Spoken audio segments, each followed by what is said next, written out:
San Francisco. This is Ron Burgundy reporting live from San Francisco News Station, Channel 4 News. And I'm Ron Burgundy. No, you're not, Rick. Reporting breaking news, a recent outbreak in Chartism, also known as the People's Charter, is a current national protest taking place throughout Europe. Particular strongholds of rebellion include Northern England, East Midlands, the Potteries, and the Black... What? Black Country? Dude, I had to write that wrong. There's something called Black Country. It's South Wales. Are you still filming? Yeah. Keep going. Petitions have now been signed by millions from the working class and being presented to the House of Commons to apply pressure to politicians and concede manhood and suffrage.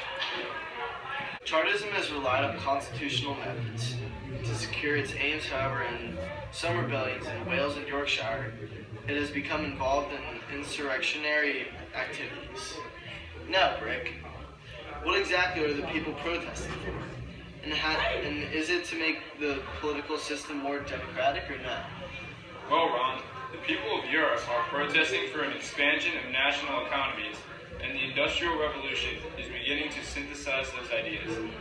Britain's gross domestic product has quadrupled since 1740. We can expect the European political system to get more democratic.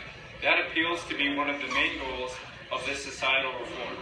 This shift of various socio-economic conditions, although having begun in Britain, is beginning to spread across the entire world. And breaking news out of the United Kingdom, a major story in the protests and movements of pro-labor, the Amalgamated Society of Engineers has just been formed, becoming the world's first craft and trade union. This is a huge impact on the lives of Welsh and British workers, as these unions will enforce respectability and steady growth. Wages will remain steady and strong for skilled laborers. The society as a whole rejects Chartism and the ideas of Robert Owen. William Allen is one of the leaders of this enterprise. We'll be back at 5. We now send it over to the Channel 6 news team for some information on the steel plow. Thanks for joining us at the 6 o'clock news. Check out the steel plow created by John Deere. Here is what the steel plow looked like when it was first invented in 1837 by John Deere. You will also be seeing a later version of the steel plow. In order to prepare your horse for work, do what you would normally do. Brush him out and then lunge him.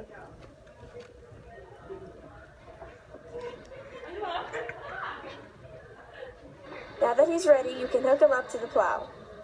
Back him up in the middle of the plow and attach the straps.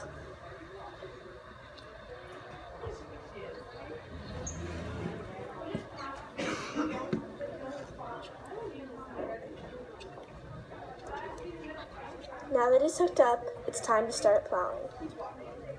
Thanks, John Deere, for making life simpler and easier. Welcome back, San Diego. Rick has recently sailed across the Pacific and rode his unicorn all the way to Wales to get a better look on the story. Now to you, Rick. Hello, San Diego. My name's Brick Tamlin. I have an IQ of 48, and frankly, I'm freezing my nads off out here. I'm down on the streets with Welsh native Finn Seegers. Finn, you are one of the labor protesters. What's going on here?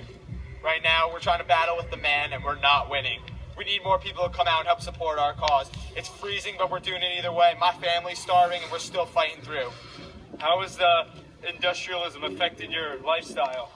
Well, first of all, I haven't been paid in weeks, so I've basically been eating mostly poop off the streets. And other than that, my diet has basically consisted of, like, old lettuce from garbage cans, so it's not been a very good lifestyle for me.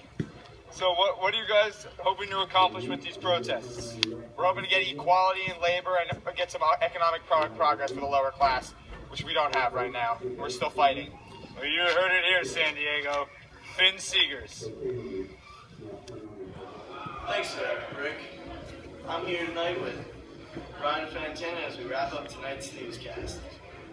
Since nothing's going on in San Diego and the Chargers are absolutely awful, we're here to talk about industrialization, which started about 200 years ago. To you, Brian.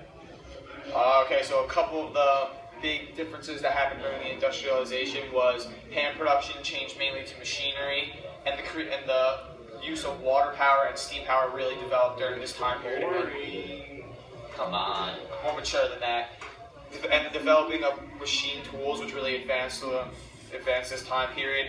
One of the main differences was the switch from wood to coal, and the reason Britain and France were so advanced during this time period is because they had huge stocks of coal right underneath their feet, so it was a very easy source for them. And this caused a huge growth in income and population, and there was a huge increase in the standard of living with people among Britain and France, because everything was advancing in textiles had a huge increase.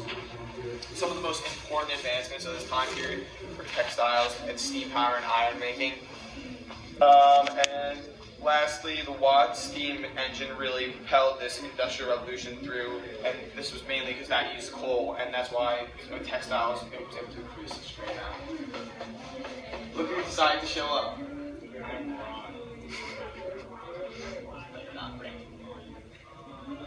Alright, I'll send it back to my other angler. Thanks for the report, Brick. That was great. And tonight we're signing off. Stay classy, San Diego. I'm Ron Burgundy. Stay classy, San Diego. Stay classy. Stay classy. Stay classy. Ron Burgundy. Good night.